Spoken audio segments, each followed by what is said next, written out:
मंजिल उन्हीं को मिलती है जिनके सपनों में जान होती है। मंजिल उन्हीं को मिलती है जिनके सपनों में जान होती है। पंखों से कुछ नहीं होता, हौसलों से उड़ान होती है। हेलो फ्रेंड्स, कैसे हो आप सब। मैं मिथिलेश आपके अपने परिवार से नेक्स्ट एकेडमी में आपका स्वागत एवं अभिनंदन करता हूं। फ्रेंड्स, आशा करता हूं कि आप सभी अच्छे होंगे और आपकी पढ़ाई भी अच्छी चल रही होगी और कल का प्रीवियस ईयर आपने देख भी लिया होगा। आज हमारा प्रीवियस ईयर के क्रम में आज प्रैक्टिस सेट नंबर 4 है फ्रेंड्स।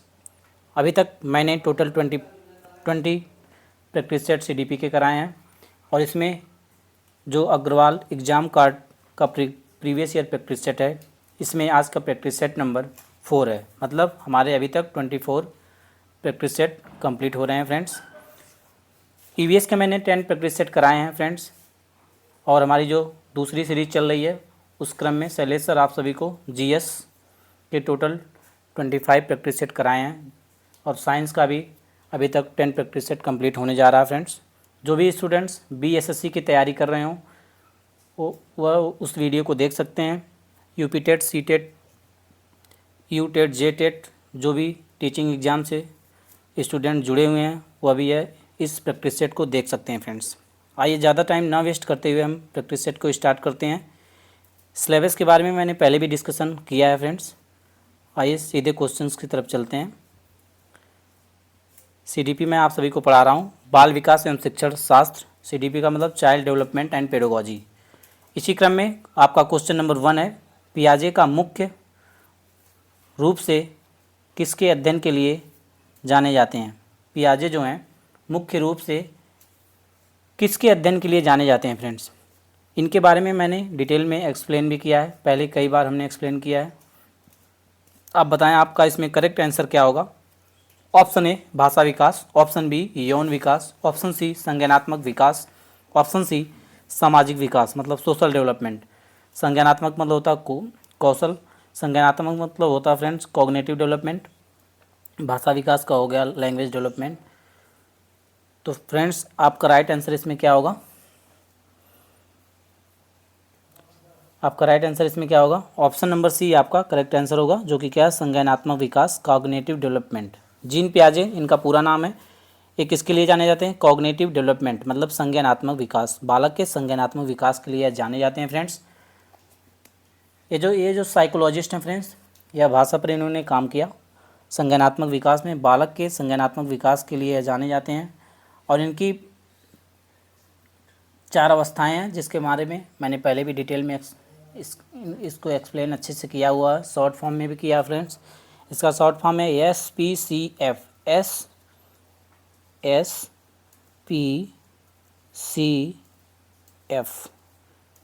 SPCF का मतलब क्या हो गया, यस से आपका हो गया सेंसरी मोटर, एस से क्या हो गया सेंसरी मोटर, P से प्री ऑपरेशनल, C से कंक्रीट ऑपरेशनल, F से फॉर्मल ऑपरेशनल। आइए फ्रेंड्स इसके बारे में जान लेते हैं। सेंसरी मोटर का मतलब होता है संवेदी पेशी अवस्था। यह अवस्था कब से कब तक होती है फ्रेंड्स, जन्म से 2 वर्ष तक की अवधि होती है। P से प्री ऑपरेशनल, इसका हिंदी में जो मतलब होता है पूर्व संक्रियात्मक अवस्था, जो 2 वर्ष से 7 वर्ष तक की मानसिक स्थिति होती है किसी बालक की। तीसरा आपका आता है कंक्रीट ऑपरेशनल, जिसका मतलब होता है मूर्त संक्रियात्मक अवस्था, जो 7 वर्ष से 12 वर्ष तक की मानसिक अवस्था होती है बालक की, उसको मूर्त संक्रियात्मक अवस्था कहते हैं फ्रेंड्स। इसमें क्या होता है मूर्त संक्रियात्मक में, इसमें फ्रेंड्स बालकों में जो है संक्रियात्मक विचारों की क्षमता का विकास होता है। जो चीज़ें बालक देख पाते हैं, मूर्त का मतलब जो चीज़ें देख पाते हैं, उसे छू पाते हैं, टच कर पाते हैं, उन्हें वह देखने के बाद भी उन्हें जो है कि बालक इनके जो क्या होता है इनके क्रम में यह सीख पाते हैं। और तीसरा आपका हो गया फॉर्मल ऑपरेशनल, इसमें जो है कि इसको क्या बोलते हैं औपचारिक संक्रियात्मक अवस्था, या 12 वर्ष से वयस्कावस्था तक होती है। इस अवस्था में बालक का चिंतन अधिक अमूर्त और लचीला और तार्किक हो जाता है। मतलब बालक जो चीज़ें देख भी नहीं पाता, जैसे आप चाबी छुपा देते हैं तकिए के नीचे तो बालक उसको वह ढूंढ निकालेगा, मतलब वह चीज़ों को नहीं देख पा रहा तब भी उसके बारे में वह क्या कर पा रहा है, चिंतन कर पा रहा है फ्रेंड्स। आपका इसमें राइट आंसर कौन सा होगा, ऑप्शन नंबर सी आपका करेक्ट आंसर होगा, जो कि क्या संज्ञानात्मक विकास। आइए नेक्स्ट क्वेश्चन की तरफ बढ़ते हैं फ्रेंड। आइए आपका क्वेश्चन नंबर 2 स्टार्ट करते हैं फ्रेंड्स।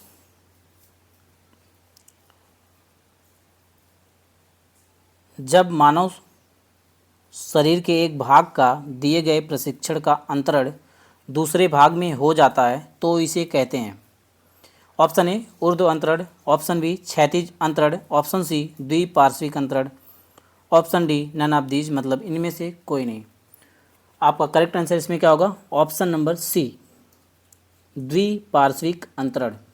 फ्रेंड्स, जब मानव शरीर से एक स्वस्थ और क्रियाशील अंग निकालकर उसे किसी दूसरे शरीर के क्षतिग्रस्त अंग की जगह उसे प्रत्यारोपित करते हैं या ट्रांसप्लांट करते हैं तो क्या होता है फ्रेंड्स? द्विपार्श्विक अंतरण होता है। आइए नेक्स्ट क्वेश्चन देखते हैं। द्विपार्श्विक अंतरण जो होता है फ्रेंड्स क्या होता है? उसे इंग्लिश में क्या बोलते हैं? टू लेटरल ट्रांसफ़र मतलब द्विपार्श्विक अंतरण। अब यह कौन कौन से ऐसे अंग हैं जो ट्रांसफ़र होते हैं या ट्रांसप्लांट उन्हें किए जाते हैं फ्रेंड्स? पहला आपका हो गया हृदय। हृदय को क्या बोलते हैं इंग्लिश में? किडनी। गुर्दा मतलब क्या हो गया? हृदय का मतलब हार्ट हो गया आपका। दूसरा हो गया गुर्दा, उसको क्या बोलते हैं? किडनी बोलते हैं। तीसरा आपका हो गया यकृत। यकृत का मतलब लीवर। चौथा आपका हो गया फेफड़ा जिसे हम इंग्लिश में लंग्स बोलते हैं। पांचवा आपका हो गया आग्नाशय मतलब पैंक्रियाज। तो आइए एक साथ आप नाम जान लेते हैं। पहला हो गया हृदय, गुर्दा, यकृत, फेफड़ा, आग्नाशय। इंग्लिश में इनके नाम क्या क्या हैं फ्रेंड्स? हृदय का मतलब हार्ट, गुर्दा का मतलब हो गया किडनी, यकृत का मतलब लीवर, फेफड़ा का मतलब लंग्स, आग्नाशय का मतलब पैंक्रियाज। ये जो पांचों ऑर्गन्स हैं फ्रेंड्स, अंग हैं, इनको ट्रांसप्लांट किया जा सकता है एक शरीर से दूसरे शरीर में। आइए नेक्स्ट क्वेश्चन की तरफ बढ़ते हैं फ्रेंड्स। दिए हुए प्रप्तांकों के समूह में जो प्रप्तांक बहुधा सबसे अधिक बार आता है उसे कहते हैं। ऑप्शन ए बहुलांक, ऑप्शन बी मध्यमान, ऑप्शन सी मध्यांक, ऑप्शन डी मानक विचलन। तो इसे क्या कहते हैं friends? Option number A correct है, जो कि क्या बहुलांक। बहुलांक का मतलब क्या होता है? पॉलीमर। पॉलीमर हो गया आपका, बहुलांक आपका करेक्ट आंसर होगा। आइए नेक्स्ट क्वेश्चन की तरफ बढ़ते हैं।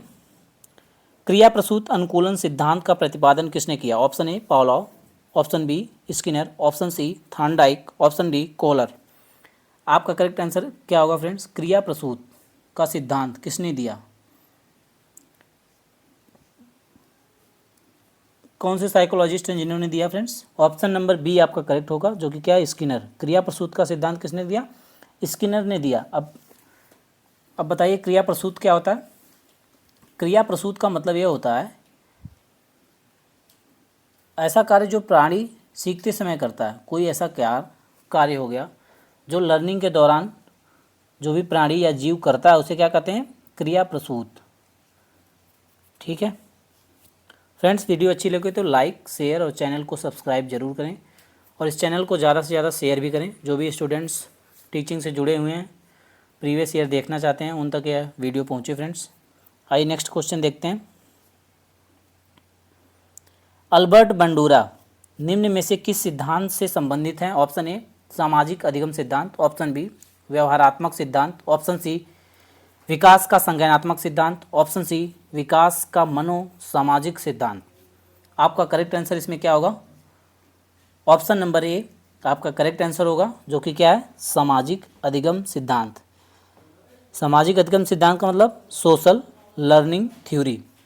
ठीक है, सोशल लर्निंग थ्योरी। ठीक है, आपका करेक्ट आंसर हो जाएगा। किसने दी फ्रेंड्स? अल्बर्ट बंडूरा ने दी। यह सिद्धांत जो है फ्रेंड्स क्या है? व्यवहारवादी संज्ञानात्मक दोनों सिद्धांतों के बीच का सेतु है, जिससे ध्यान, स्मृति और सीखने को क्या मिलती है? प्रेरणा मिलती है, मोटिवेशन मिलती है। यह एक मीडियम का काम करता है। क्या काम करता है? मीडियम का काम करता है। व्यवहारवादी मतलब बिहेवियरिस्ट और संज्ञानात्मक मतलब कॉग्निटिव थ्योरीज के बीच में क्या करता है? एक मीडियम का काम करता है, जिससे क्या होता है? स्मृति, किसी चीज़ों को ध्यान करने में, मेमोराइज करने में, लर्निंग करने में, यह हमें मोटिवेट करता है। क्या करता है? मोटिवेट करता है फ्रेंड्स। आइए नेक्स्ट क्वेश्चन देखते हैं। मानसिक आय का प्रत्यय किसने दिया? ऑप्शन ए साइमन बिने या बिने साइमन, ऑप्शन बी स्टन ने, ऑप्शन सी टर्मन ने, ऑप्शन डी सिरिल बर्ट ने। आपका करेक्ट आंसर इसमें क्या होगा? ऑप्शन नंबर ए, जो कि क्या है? बिने साइमन। मानसिक आय का मतलब होता है मेंटल एज। मेंटल एज का प्रत्यय किसने दिया? किसने दिया फ्रेंड्स? बिने साइमन ने दिया। मानसिक आयु क्या होती है? मानसिक आयु बालक की सामान्य मानसिक योग्यता को दर्शाती है। क्या करती है? जो मेंटल एज होती है, बालक की जो जनरल मेंटल एबिलिटी होती है उसको दर्शाती है, कि बालक की जो समान मानसिक आयु है उसको यह क्या करती है फ्रेंड्स? दर्शाती है।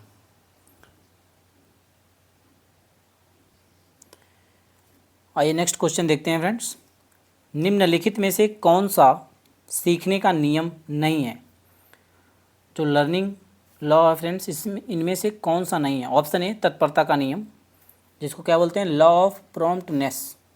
लॉ ऑफ प्रॉम्प्टनेस मतलब तत्परता का नियम। दूसरा आपका हो गया तनाव का नियम। तीसरा आपका हो गया प्रभाव का नियम। चौथा आपका हो गया अभ्यास का नियम। तो फ्रेंड्स इसमें इनमें से कौन सा नियम नहीं है? Option number B. Option number B आपका करेक्ट आंसर होगा, जो कि क्या है? ऑप्शन नंबर बी तनाव का नियम आपका इनमें से नहीं है। बाकी जो नियम है फ्रेंड्स, तत्परता का नियम मतलब लॉ ऑफ प्रॉम्प्टनेस, और प्रभाव का नियम जो कि लॉ ऑफ इफेक्ट, अभ्यास का नियम मतलब लॉ ऑफ प्रैक्टिस, ये सब नियम कौन से हैं? सीखने के नियम हैं फ्रेंड्स। आइए नेक्स्ट क्वेश्चन की तरफ बढ़ते हैं।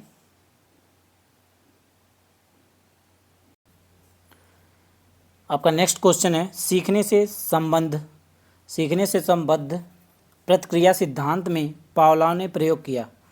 किस पर प्रयोग किया फ्रेंड्स? ऑप्शन ए बिल्ली पर, ऑप्शन बी कुत्ते पर, ऑप्शन सी बंदर पर, ऑप्शन डी चूहे पर। जितने भी साइकोलॉजिस्ट हैं फ्रेंड्स, या जिन पर प्रयोग कर रहे हैं वो भी मोस्ट इंपॉर्टेंट, कुत्ते पर, बिल्ली पर या बंदर पर, किस पर कौन प्रयोग कर रहा है यह भी मोस्ट इंपॉर्टेंट है, तो इसको आप लोग ज़रूर याद रखिएगा। तो आपका इसमें करेक्ट आंसर क्या होगा? आपका करेक्ट आंसर होगा ऑप्शन नंबर बी, कुत्ते पर। पावलोव ने किस पर प्रयोग किया? कुत्ते पर किया फ्रेंड्स। इन्होंने कुत्ते पर प्रयोग किया। कब किया फ्रेंड्स? 1904 में, 1904 में इन्होंने क्या किया? प्रयोग किया 1904 में। इससे इन्होंने इस प्रयोग में क्या किया फ्रेंड्स? इसमें कुत्ते को बहुत ज़्यादा भूख लगी हुई थी। इन्होंने क्या किया? भोजन को उसके सामने रखा तो उसके मुंह में क्या आई? लार आना शुरू हो गया फ्रेंड्स। ठीक है, उसके मुंह में क्या हो गया? उसके मुंह में लार आना, भोजन को देखकर लार आना। जैसे आप मिठाई देखते हो तो आपके मुंह में लार आ जाती है, इस प्रकार से भोजन को देखकर क्या आ गया? उसके मुंह में लार आ गई। आइए नेक्स्ट क्वेश्चन देखते हैं। सूज द्वारा सीखने का सिद्धांत का प्रतिपादन किया। ऑप्शन ए थॉर्नडाइक ने, ऑप्शन बी कोहलर ने, ऑप्शन सी पावलोव ने, ऑप्शन डी वुडवर्थ ने। आपका करेक्ट आंसर क्या होगा? आपका correct answer option number B होगा, जो कि क्या है friends? Kohler. Option number B क्या है? कोहलर ने क्या किया? सूझबूझ का इन्होंने सिद्धांत दिया। क्या किया फ्रेंड्स? इन्होंने सूझबूझ का सिद्धांत दिया। कोहलर जो थे एक किस टाइप के साइकोलॉजिस्ट थे? एक गेस्टाल्टवादी थे, बिहेवियरिस्ट साइकोलॉजिस्ट थे। इसमें व्यक्ति अपनी पूर्ण परिस्थिति में, व्यक्ति जो होता है उसमें संपूर्ण परिस्थिति को अपनी मानसिक शक्ति से अच्छी तरह से समझ या सीख लेता है। क्या करता है? जो व्यक्ति होता है संपूर्ण शक्ति की जो परिस्थिति उसकी होती है, संपूर्ण परिस्थिति, टोटल जो इसकी स्थिति होती है या परिस्थिति होती है, उसको अपनी मानसिक शक्ति से अच्छी तरह समझ या सीख लेता है फ्रेंड्स। ठीक है, कोहलर साहब जो थे इन्होंने किस पर प्रयोग किया? चिंपैंजी पर किया। ठीक है, और पावलोव साहब किस पर किए? इन्होंने कुत्ते पर किया। पावलोव ने कुत्ते पर किया, कोहलर ने किस पर किया? चिंपैंजी पर किया। एक भूखा चिंपैंजी था उस पर इन्होंने प्रयोग किया, कोहलर ने। आइए नेक्स्ट क्वेश्चन देखते हैं।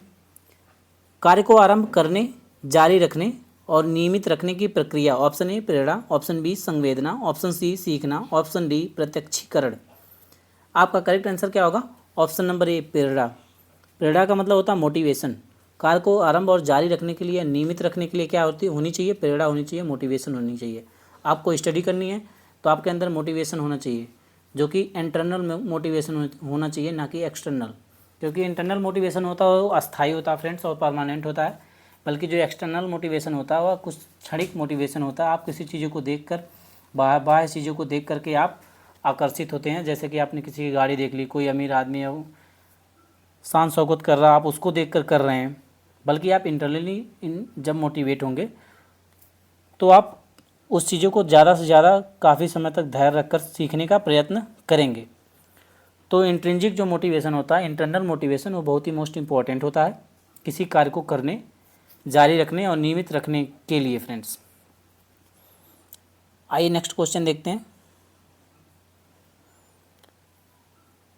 विस्मृति कम करने का उपाय। ऑप्शन ए सीखने में कमी, ऑप्शन बी सीखने की त्रुटिपूर्ण विधि, ऑप्शन सी पाठ की पुनरावृत्ति, ऑप्शन डी स्मरण करने में कम ध्यान देना। आपका करेक्ट आंसर क्या होगा? आपका correct answer option number C होगा। क्या होगा? Option number C. विस्मृति क्या मतलब? किसी चीज़ को पुनः याद करने की जो स्थिति होती है वह या उपाय होता है, उसे विस्मृति बोलते हैं। मतलब किसी पाठ को आपने पहले पढ़ा, उसको आप रिवीजन कर रहे हैं, उसको क्या बोलेंगे? विस्मृति। आप पुनः उसको याद कर रहे हैं, दिमाग में क्या कर रहे हैं? दोहरा रहे हैं। फ्रेंड्स, जैसा कि आप सभी को पता है, प्रीवियस ईयर क्वेश्चंस एक इम्पॉर्टेंट रोल प्ले करते हैं किसी एग्ज़ाम को क्रैक करने के लिए। यह हमें एक रणनीति या उपाय बताते हैं कि कौन से क्वेश्चंस किस टॉपिक से बन रहे हैं, किस टाइप के क्वेश्चंस कहाँ से उठ रहे हैं फ्रेंड्स, या मोस्ट इम्पॉर्टेंट कौन सा टॉपिक है, कौन सा टॉपिक जो लेस इम्पॉर्टेंट है। इसलिए PYQ किसी एग्ज़ाम को क्रैक करने के लिए एक बहुत ही अच्छी भूमिका अदा करते हैं। तभी हमें प्रीवियस ईयर क्वेश्चंस ज़्यादा से ज़्यादा करने का प्रयत्न करना चाहिए फ्रेंड्स, ताकि हम एग्ज़ाम के ट्रेंड को पकड़ पाएँ। आइए नेक्स्ट क्वेश्चन देखते हैं। क्रोध व भय प्रकार हैं। क्रोध व भय जो किसके प्रकार हैं फ्रेंड्स? ऑप्शन ए अभिप्रेरणा, ऑप्शन बी संवेग, ऑप्शन सी परिकल्पना, ऑप्शन डी मूल प्रवृत्ति। तो आपका करेक्ट आंसर इसमें क्या होगा? आप लोग बताएं क्या होगा फ्रेंड्स? क्रोध और भय किस प्रकार के संवेग हैं, क्या है फ्रेंड्स? तो आपका option number B correct option होगा, जो कि क्या है? क्रोध व भय संवेग हैं। ये क्या? इमोशंस हैं। इमोशंस जो आपके क्रोध, भय, प्रेम, ये सब आपके क्या होता है? मनोभाव में आता है फ्रेंड्स। ठीक है, तो ये क्या हो गया? संवेग। आपका बी ऑप्शन करेक्ट होगा।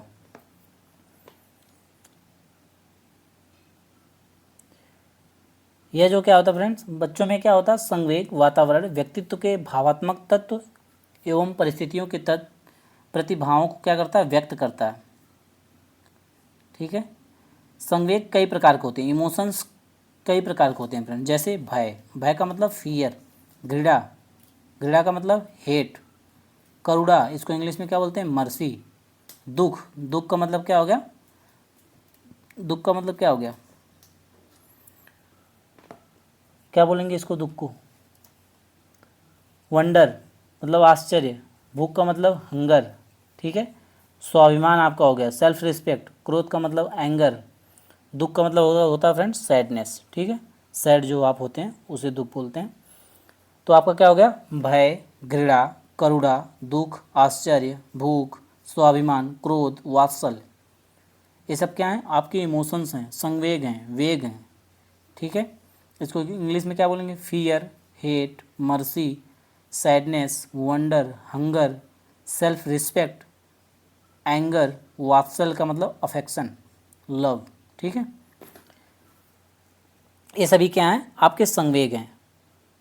वीडियो अच्छी लगे तो लाइक, शेयर और चैनल को सब्सक्राइब जरूर करें। चैनल को ज़्यादा से ज़्यादा शेयर करें, ताकि जो भी स्टूडेंट्स टीचिंग से जुड़े हुए हैं, प्रीवियस ईयर देखना चाहते हैं, तो उनको ज़्यादा से ज़्यादा लाभ हो।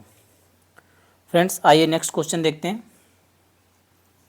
दूसरे व्यक्ति के बाह्य व्यवहार की नकल, बाह्य व्यवहार की नकल है। ऑप्शन ए सीखना, ऑप्शन बी अनुकरण, ऑप्शन सी कल्पना, ऑप्शन डी चिंतन। आपका करेक्ट आंसर क्या होगा? ऑप्शन नंबर बी अनुकरण। दूसरे व्यक्ति के जो बाह्य व्यवहार की नकल हो क्या अनुकरण है फ्रेंड्स। क्या करते हैं हम कॉपी करते हैं, नकल करते हैं, ठीक है। तो क्या होता अनुकरण हो गया आपका। आइए नेक्स्ट क्वेश्चन देखते हैं। यदि पूर्व ज्ञान व अनुभव नए प्रकार के सीखने में सहायता करते हैं तो उसे कहते हैं ऑप्शन ए नकारात्मक प्रशिक्षण स्थानांतरण, negative training transfer, option B सकारात्मक प्रशिक्षण स्थानांतरण मतलब positive training transfer, option C प्रशिक्षण स्थानांतरण ट्रेनिंग ट्रांसफ़र, ऑप्शन डी सीखना मतलब लर्निंग। तो आपका करेक्ट आंसर इसमें क्या होगा, ऑप्शन नंबर बी आपका करेक्ट आंसर होगा, जो कि क्या सकारात्मक प्रशिक्षण स्थानांतरण मतलब पॉजिटिव ट्रेनिंग ट्रांसफ़र आपका करेक्ट आंसर होगा। फ्रेंड्स अब यह स्थानांतरण सकारात्मक प्रशिक्षण स्थानांतरण क्या होता है। इसमें व्यक्ति जब कोई भी व्यक्ति किसी कौशल द्वारा अर्जित ज्ञान का प्रयोग किसी दूसरी परिस्थिति के अनुसार करता है, मतलब जो कोई भी कौशल या ज्ञान जो अर्जित किया होता है या फिर सीख लेता है उसके द्वारा किसी दूसरी परिस्थिति में उसका प्रयोग करता है फ्रेंड्स, तो उस स्थिति में सीखने की जो स्थिति वह होती है उसको क्या बोलते हैं स्थानांतरण मतलब ट्रांसफ़र ऑफ लर्निंग, ठीक है। ये जो ट्रांसफ़र होते हैं आपके स्थानांतरण जो होते हैं आपके तीन प्रकार के होते हैं। पहला हो गया नकारात्मक मतलब निगेटिव, दूसरा आपका हो गया पॉजिटिव जो कि सकारात्मक उसे बोलते हैं, तीसरा आपका होगा शून्य ट्रांसफ़र मतलब जीरो ट्रांसफ़र ऑफ लर्निंग, ठीक है। जो पिछला ज्ञान होता है फ्रेंड्स इसमें क्या होता है सदैव इसमें सहायता करता है, ठीक है। जैसे आप पहले स्कूटी चलाना सीख गए या फिर साइकिल चलाना पहले आप सीख रहे हैं, फिर आप बाइक चलाना भी सीख रहे हैं, मतलब जो पहले आपने साइकिल चलाया पैडल मारी उसमें ब्रेक लगाया उसी का थोड़ा बहुत प्रयोग करते हुए आप बाइक भी सीखेंगे, क्योंकि उसमें भी आपको पैडल तो मारनी नहीं बल्कि एक्सीलेटर लेना है, पैडल की जगह आपको ब्रेक भी इसमें लगाने पड़ेंगे, गियर वगैरह चेंज करने पड़ेंगे। तो आप कहीं ना कहीं उस पिछले जो ज्ञान का अनुभव है उसका प्रयोग आप नए ज्ञान को सीखने में आप कर रहे हैं, ठीक। तो यह क्या हुआ ट्रांसफ़र ऑफ लर्निंग मतलब पिछले ज्ञान को आपने नए ज्ञान में क्या किया ट्रांसफ़र किया। आइए नेक्स्ट क्वेश्चन देखते हैं। सीखी हुई बात को स्मरण रखने या पुनः स्मरण करने की असफलता को कहते हैं ऑप्शन ए कल्पना, ऑप्शन बी स्मृति, ऑप्शन सी विस्मृति, ऑप्शन डी ध्यान। आपका correct answer option number C होगा, जो कि क्या है विस्मृति मतलब सीखी हुई बात को पुनः स्मरण याद करने की क्रिया जो होती है विस्मृति होती है। हम किसी भी चीज़ को किसी भी पाठ को जब हम पहले एक बार पढ़ लेते हैं दोबारा उसे रिवीजन जो करते हैं फ्रेंड्स वो होती है विस्मृति। रिवाइज आप करते हैं किसी भी पाठ को किसी भी चीज़ों को या पिछली किसी बात को आप रिवाइज कर रहे हैं मेमोराइज कर रहे हैं दोबारा रिपीट कर रहे हैं, तो क्या हो गया विस्मृति हो गई। विस्मृति क्या होती है, विस्मृति क्या होती है फ्रेंड्स, विस्मृति जो होती है एक प्रकार की मानसिक प्रक्रिया क्या है मेंटल प्रोसेस है। क्या है विस्मृति, it's a type of mental process, ठीक है, जो क्या करती है फ्रेंड्स इसमें याद की हुई बातों को मस्तिष्क से लुप्त जो हो जाती हैं, ठीक है, और यह निष्क्रिय और नकारात्मक भी होती है फ्रेंड्स, ठीक है। यह क्या होती हैं निष्क्रिय और नकारात्मक भी होती है। एक मनोवैज्ञानिक थे फ्रेंड्स, इन्होंने क्या कहा विस्मृति के बारे में इन्होंने वर्णन किया, क्या किया, जिनका नाम था टीपी नन। टीपी नन के अनुसार जो क्या होगा विस्मृति सीखी हुई बात का स्मरण रखने व पुनः स्मरण करने की असफलता विस्मृति कहलाती है। क्या होती है सीखी हुई बात को पुनः स्मरण आप कर रहे हैं, जो जिस बात को आप भूल जा रहे हैं उसे पुनः याद कर रहे हैं, ठीक है, उसे पुनः याद करने में जो आपकी असफलता आ रही है उसे क्या करते हैं विस्मृति कहते हैं। आइए नेक्स्ट क्वेश्चन की तरफ बढ़ते हैं। टर्मन के अनुसार 90 से 100 बुद्धि लब्धि का बालक माना जाता है। 90 से 100 बुद्धि लब्धि का मतलब 90 to 100 जिसका आईक्यू इंटेलिजेंस होता है फ्रेंड्स, उसको हम क्या कहते हैं फ्रेंड्स। ये जो वीडियो यहाँ से जो रिलेटेड बुद्धि लब्धि पर आधारित क्वेश्चन इसको मैंने शॉर्ट वीडियो में डाला हुआ है, आप वहाँ से जा के देख सकते हैं मानक कि 25 से प्लस वाला बुद्धि क्या कहलाएगा, 70 to 80 वाला क्या कहलाएगा, 90 to 100 वाला क्या कहलाएगा, 110 to 120 वाला क्या कहलाएगा, 140 प्लस वाला बालक क्या कहलाएगा। इसको मैंने शॉर्ट में वीडियो डाली हुई है, आप वहाँ से शॉर्ट्स में जाके शॉर्ट वाले सेक्शंस में जा कर के आप वहाँ से अच्छे से इसको याद कर सकते हैं, 1 बाय 1 फ्रेंड्स अच्छे से दिया हुआ है। तो इसका आंसर आप लोग बताएं, इसका आंसर क्या होगा? इसका आंसर फ्रेंड्स क्या होगा? बुद्धि लब्धि जो होती है 90 to 100 जो होता है उसे क्या बोलते हैं? या कहीं कहीं फ्रेंड्स 90 to 110 दिया रहता है, मतलब 90 से 110 भी देता है, कहीं कहीं 90 से 100 देता है। तो इसको बोलते हैं सामान्य बुद्धि। क्या बोलते हैं? सामान्य बुद्धि। ठीक है, आप इसे बोलते हैं सामान्य बुद्धि। ठीक है, तो आपका option number B correct answer होगा। ठीक, बुद्धि लब्धि का मतलब IQ इंटेलिजेंस। IQ का मतलब I for intelligence, Q for quotient. ठीक, अब इसका सूत्र क्या होता है फ्रेंड्स? इसका फार्मूला क्या होता है IQ का? बुद्धि लब्धि का फार्मूला जो होता है क्या होता है? यह होता है MA/CA इंटू 100। MA का मतलब मेंटल एज, CA का मतलब क्रोनोलॉजिकल एज। जो बालक की मानसिक आयु होती है उसे मेंटल एज बोलते हैं, जो वास्तविक आयु होती है उसे क्रोनोलॉजिकल एज बोलते हैं। इसका हिंदी में फार्मूला हो गया बुद्धि लब्धि बराबर मानसिक आयु बटा वास्तविक आयु गुणे 100। ठीक, और जो इंग्लिश में से बोलते हैं IQ बराबर IQ equal to MA/CA into 100। ठीक है, इस सूत्र के अनुसार जो है आप क्या करेंगे, यहाँ से किसी भी आय को आप निकाल सकते हैं। इनमें से एक दो तो आपका दिया ही रहेगा, तीसरा आपको फाइंड करना होगा। तो फ्रेंड्स देखिए, आप लोगों को बता भी देता हूँ, लेकिन आप लोग शॉर्ट्स में जाके देख भी सकते हैं, वहाँ से अच्छे से समझ पाएंगे। बल्कि मैं यहाँ पे एक्सप्लेन भी करते रहा हूँ कि कौन सी बुद्धि का जो वर्ग है, बुद्धि लब्धि का कौन सा वर्ग किस में आता है फ्रेंड्स। पहला 25 से नीचे, 25 से जो नीचे होता है उसे जड़ बुद्धि बोलते हैं। दूसरा आपका हो गया 25 से 50 या मूढ़ बुद्धि हो गई। तीसरा आपका हो गया 50 से 70 जो कि मूर्ख होता है। और 70 से जो 80 होता है क्या होता है? निर्बल बुद्धि हो गई। 80 से 90 हो गया मंद बुद्धि। 90 से 110 जो आपका हो गया सामान्य बुद्धि। 90 से 110 या 100 भी उसको लेते हैं सामान्य बुद्धि, मतलब जनरल इंटेलिजेंट का जो बालक होगा, जनरल इंटेलिजेंस। और 110 से 120 जो हो गया उत्कृष्ट बुद्धि। और 120 से 140 जो हो गया प्रखर बुद्धि आ गई आपकी, एवरेज से ऊपर हो गया ये। और 140 से जो अधिक आते हैं 140 प्लस जो इनका IQ इंटेलिजेंस होता है वो होते हैं प्रतिभाशाली बालक। ठीक है, ये गिफ्टेड बालक होते हैं, गिफ्टेड स्टूडेंट होते हैं फ्रेंड्स। आप लोग शॉर्ट से भी जाके देख सकते हैं, वहाँ पे अच्छे से वर्णित भी है। आइए नेक्स्ट क्वेश्चन देखते हैं।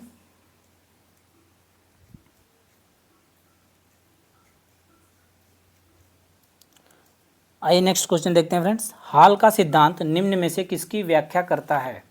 हाल का जो सिद्धांत है निम्न में से किसकी व्याख्या करता है? ऑप्शन ए बुद्धि का, बुद्धि की प्रकृति। ऑप्शन बी अधिगम में अभिप्रेरणा की भूमिका। ऑप्शन सी मूल्यों का विकास। ऑप्शन सी किशोरों का मनोविज्ञान, किशोरों का मनोविज्ञान। तो फ्रेंड्स आपका राइट आंसर इसमें क्या होगा? ऑप्शन नंबर डी आपका राइट आंसर होगा, जो कि क्या है? किशोरों का मनोविज्ञान। हाल का जो सिद्धांत है वह किससे रिलेटेड है? वह किशोरों को मनोविज्ञान का वर्णन करता है फ्रेंड्स। ठीक है, अब जो होता है फ्रेंड्स, यह कौन हो गया? हॉल ने क्या किया? किशोरों के मनोविज्ञान का इन्होंने वर्णन किया, प्रतिपादन किया। इस सिद्धांत के अनुसार क्या होता है? इस सिद्धांत के अनुसार जो किशोरावस्था शारीरिक परिपक्वता के साथ मानसिक उद्वेग का काल होता है, इन्होंने वर्णन किया, इसके बारे में व्याख्या भी दी, डिटेल में इसकी क्या की स्टडी की फ्रेंड्स।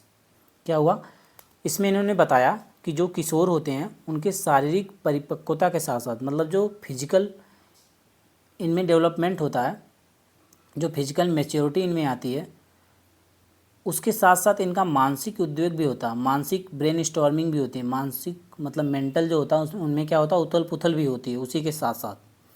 मतलब कोई भी बालक जो यंग हो रहा है, जो बड़ा हो रहा है फ्रेंड्स, उसके साथ साथ उसके शारीरिक अंग जो भी उसके डेवलप होते हैं, मैच्योर होते हैं, उसके साथ साथ उसकी मेंटल जो एबिलिटी होती है, मानसिक जो सोच होती है, उसका भी डेवलपमेंट उसी के साथ साथ होता है। इन्होंने इसके बारे में जो है डिटेल में एक्सप्लेन किया, अध्ययन किया फ्रेंड्स। आइए नेक्स्ट क्वेश्चन देखते हैं। मानव व्यक्तित्व के मनोलैंगिक विकास को निम्न में किसने महत्व दिया था? Option A Comenius. Option B Hall. Option C Hollingworth. Option D Freud. आपका correct answer option number D होगा, फ्रायड। फ्रायड इनका पूरा नाम क्या है? Sigmund Freud. व्यक्तित्व के मनोलैंगिक विकास, मनोलैंगिक विकास का मतलब होता क्या? Psychosexual development. साइको मतलब मनो या मन से संबंधित, ठीक है। मनोलैंगिक का मतलब साइकोसेक्सुअल डेवलपमेंट मतलब विकास। इसको किसने दिया? Sigmund Freud. इनका पूरा नाम सिगमंड फ्रायड था फ्रेंड्स। इन्होंने मनोलैंगिक विकास या व्यक्तित्व विकास का सिद्धांत का प्रतिपादन किया। इसकी 5 अवस्थाएं होती हैं। मनोलैंगिक विकास की 5 अवस्थाएं होती हैं। कौन कौन सी हैं फ्रेंड्स? व्यक्तित्व का जो इसमें मनोलैंगिक विकास का 5 अवस्थाएं होती हैं। कौन कौन सी अवस्थाएं? मुखावस्था जो 0 से 2 वर्ष होती है, मुखावस्था 0 से 2 वर्ष। गुदावस्था 2 से 3 वर्ष। शैशवावस्था 3 से 7 वर्ष। सुषुप्तावस्था 7 से 11 वर्ष। जननांगी अवस्था 11 से किशोरा प्रौढ़ा अवस्था तक। ठीक, आपका correct answer option number D हो गया फ्रेंड्स। आइए नेक्स्ट क्वेश्चन की तरफ बढ़ते हैं। या फ्रेंड्स मैं जितने भी क्वेश्चन बता रहा हूँ यहाँ पे, तो यूपी टेट में आपके टोटल 30 क्वेश्चन आते हैं, सी टेट में भी 30 क्वेश्चन ही आते हैं, सेम पैटर्न होता है। ये जो 30 क्वेश्चन है, 30 क्वेश्चन ही नहीं बल्कि इसमें 70-80 क्वेश्चन आपके कवर हो रहे हैं, क्योंकि मैं डिटेल में 1 बाय 1 ऑप्शंस को एक्सप्लेन कर रहा हूँ। तो इससे आपके और भी अदर भी टॉपिक आपके कवर हो रहे हैं। तो आप लोग अच्छे से प्रैक्टिस सेट के साथ अच्छे से बने रहें, क्योंकि इससे जो आपका बहुत ही ज़्यादा फ़ायदा होगा। सीडीपी आपको अलग से देखने की बहुत ज़रूरत नहीं पड़ेगी फ्रेंड्स। बस आप लोग प्रैक्टिस सेट के साथ अच्छे से बने रहें, इसको अच्छे से देखें, चीज़ों को अच्छे से याद करें।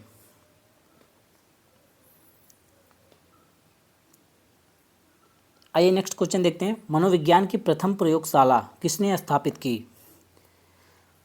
किसने की friends? Option A W Wundt, option B Sigmund Freud, option C Pavlov, option D Watson. आपका correct answer option number A होगा, डब्ल्यू उंट ने की। किसने की? डब्ल्यू उंट ने की। ठीक है, कब की फ्रेंड्स? 1879 में इन्होंने की। ईयर को मैं नोट कर दे रहा हूँ, आप लोग इसे क्या करेंगे? अच्छे से नोट कर लेंगे, याद कर लेंगे फ्रेंड्स। कब करेंगे? 1879 में इन्होंने क्या की? डब्ल्यू उंट ने प्रथम मनोविज्ञान की प्रथम प्रयोगशाला, प्रथम लाइब्रेरी, क्या नाम है, प्रथम लेबोरेटरी, फर्स्ट लेबोरेटरी, प्रयोगशाला को क्या बोलते हैं? लेबोरेटरी। पहली जो फर्स्ट लेबोरेटरी थे इन्होंने क्या की? स्थापित की। किसने की? डब्ल्यू उंट ने की फ्रेंड्स, 1879 में, 1879 में। यह कहाँ के मनोवैज्ञानिक थे? यह फ्रेंड्स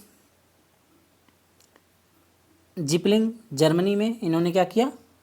पहली प्रयोगशाला इन्होंने स्थापित की, जर्मनी में की, पहली वाली। उंट ने कहाँ पे की? जिपलिंग जर्मनी में इन्होंने की।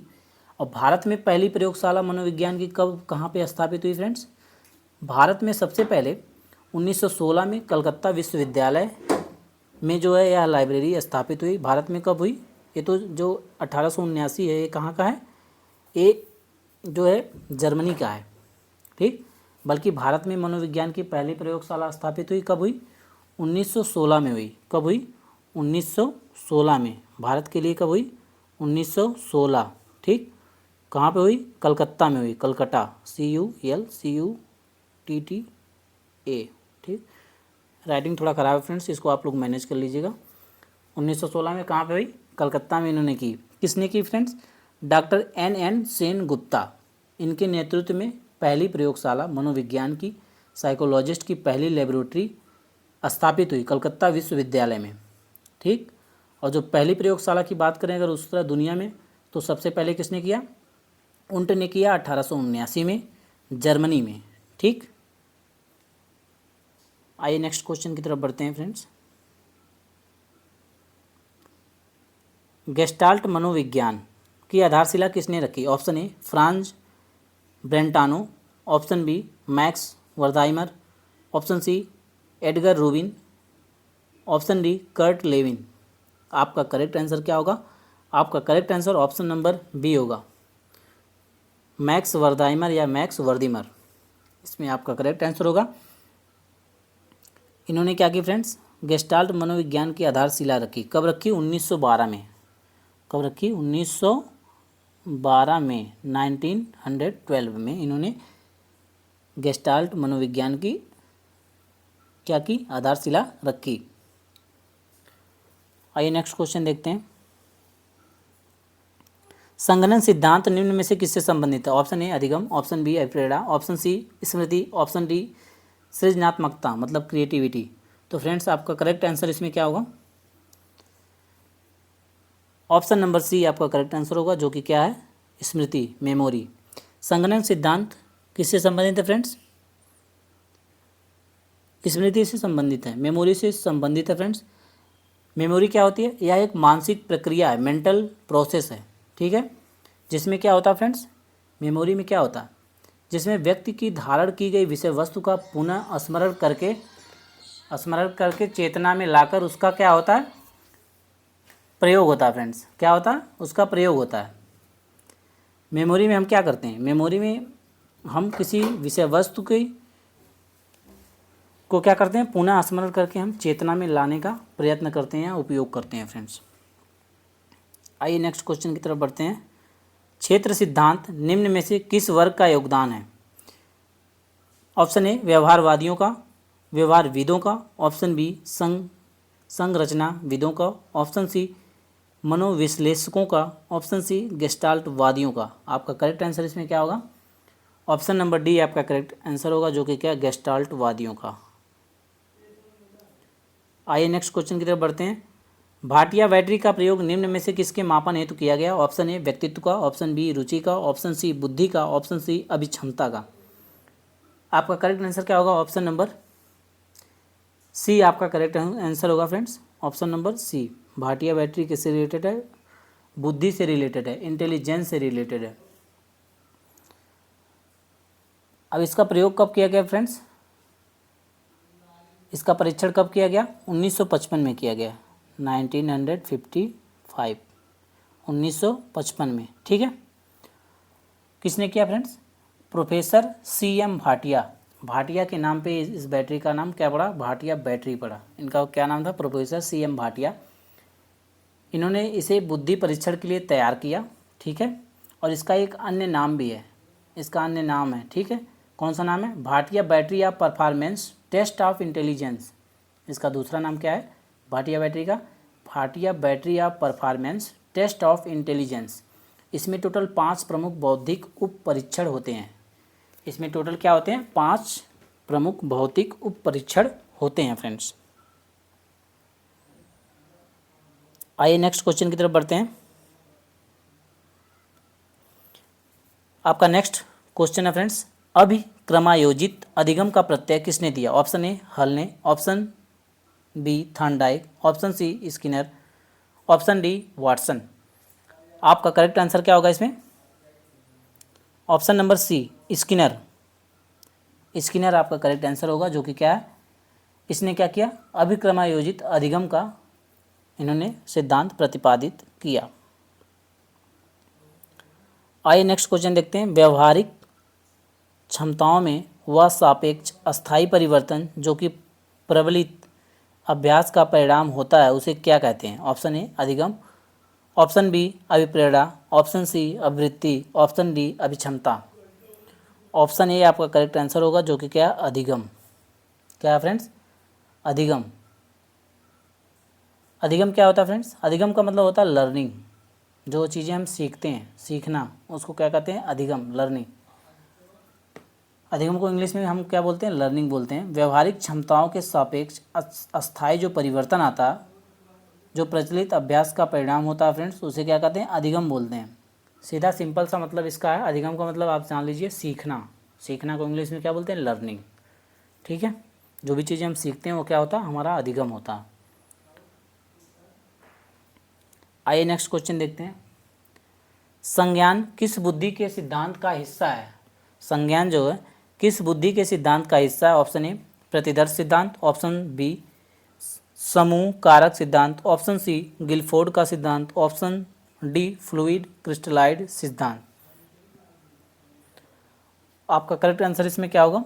ऑप्शन नंबर डी, जो कि क्या? फ्लूइड या क्रिस्टलाइज्ड सिद्धांत। फ्रेंड, फ्लूइड या क्रिस्टलाइज सिद्धांत के बारे में मैंने कल डिस्कस किया था फ्रेंड्स, वहाँ से आप जाके इसको अच्छे से देख भी सकते हैं। फ्लूइड क्रिस्टलाइज सिद्धांत में फ्रेंड्स क्या होता है, इसमें जो हम किसी काम को हम कर रहे हैं तो उसमें पूर्व ज्ञान का इस्तेमाल नहीं करते हैं, ठीक है, बल्कि हम अपने बुद्धि और विवेक से स्व प्रयत्न से अपने सेल्फ जो हमारा प्रयास होता है, ठीक है, स्वयं हम ट्राई करके उस कार्यों को तुरंत करते हैं, ना कि हम पिछले जो भी हमारा एक्सपीरियंस है उसका प्रयोग करते हैं किसी काम को करने के लिए। कोई भी हमारे प्रॉब्लम जो हमारे पास आती है उसका समाधान हम तुरंत करते हैं, एट वंस हम क्या करते हैं, उसका निराकरण करते हैं।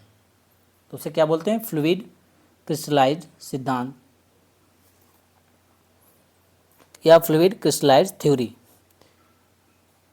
फ्रेंड्स, वीडियो अच्छी लगे तो लाइक, शेयर और सब्सक्राइब ज़रूर करें और वीडियो को ज़्यादा से ज़्यादा शेयर भी करें। आप अपना खुद का एनालिसिस भी करें कि आपके कितने क्वेश्चंस इसमें करेक्ट हो रहे हैं फ्रेंड्स। आइए नेक्स्ट क्वेश्चन देखते हैं। 8 वर्ष के सुधीर की मानसिक आयु 10 वर्ष है।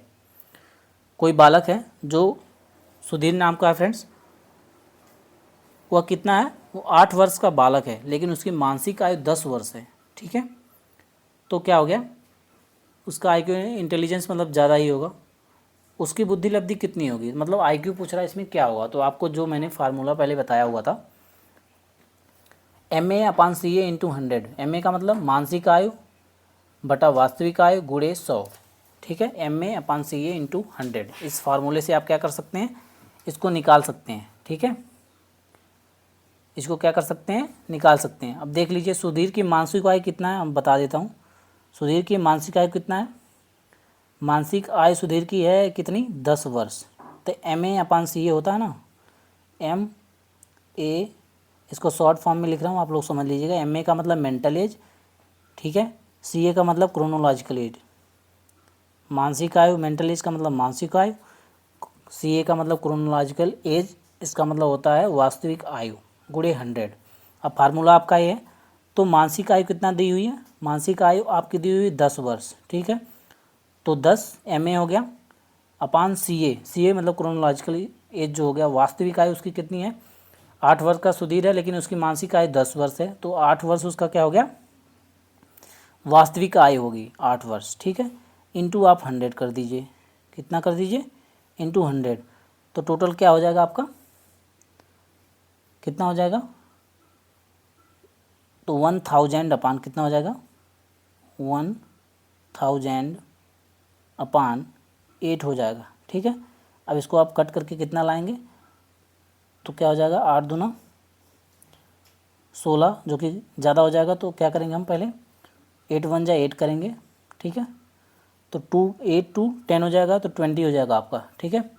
तो 8 2 जा 16, ठीक है, 4 बचा 40 हो गया, 8 5 जा 40। तो आपका 125 आपका करेक्ट आंसर निकल के आएगा। कितना आएगा, 125, ठीक। इस प्रकार आप कैलकुलेट कर सकते हैं। कभी आपको क्रोनोलॉजिकल एज दिया रहेगा, कभी आपको क्या पता बुद्धि लब्धि दे दे, आईक्यू इंटेलिजेंस दे के, इन तीन दोनों में से कोई भी पूछ सकता है। तो आप उसको ऑप्शंस में पुट करके, आप इसमें फार्मूले में पुट करके आप इसको निकाल सकते हैं। तो आपका करेक्ट आंसर कितना आ गया, 125। कितना हो गया, 125, जैसा कि मैंने आपको करके दिखा भी दिया फ्रेंड्स। आइए नेक्स्ट क्वेश्चन की तरफ बढ़ते हैं। संवेग का कौन सा सिद्धांत इस विचार को मानता है कि संवेगात्मक अनुभव संवेगात्मक व्यवहार पर आधारित है। ऑप्शन ए जेम्स लैंग सिद्धांत, ऑप्शन बी हाइपोथैमिक सिद्धांत, ऑप्शन सी सक्रियता सिद्धांत, ऑप्शन डी अभिप्रेरण सिद्धांत।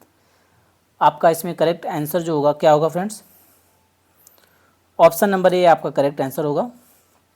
ऑप्शन नंबर ए जेम्स लैंग सिद्धांत। आइए नेक्स्ट क्वेश्चन देखते हैं। किसी इच्छा या आवश्यकता में रुकावट पड़ने पर उससे उत्पन्न होने वाला सांवेगिक तनाव कहलाता है। ऑप्शन ए द्वंद्व, ऑप्शन बी कुंठा, ऑप्शन सी चिंता, ऑप्शन डी तनाव। आपका करेक्ट आंसर इसमें क्या होगा, ऑप्शन नंबर सी चिंता। किसी इच्छा या आवश्यकता में रुकावट पड़ने पर उससे उत्पन्न होने वाला सांवेगिक तनाव, मतलब जो उस समय इमोशंस पैदा होता है उसको क्या बोलते हैं, चिंता बोलते हैं, ठीक है। आपकी कोई इच्छा है या आवश्यकता, उसमें बीच में रुकावट पड़ रहा है, तो उसमें आपको कौन सा इमोशन उत्पन्न होगा? चिंता आएगी, क्योंकि आपका वो कार्य हो नहीं पा रहा जिसको आप करना चाह रहे हैं। ठीक, तो आपकी क्या हो जाएगी? वो चिंता हो जाएगी।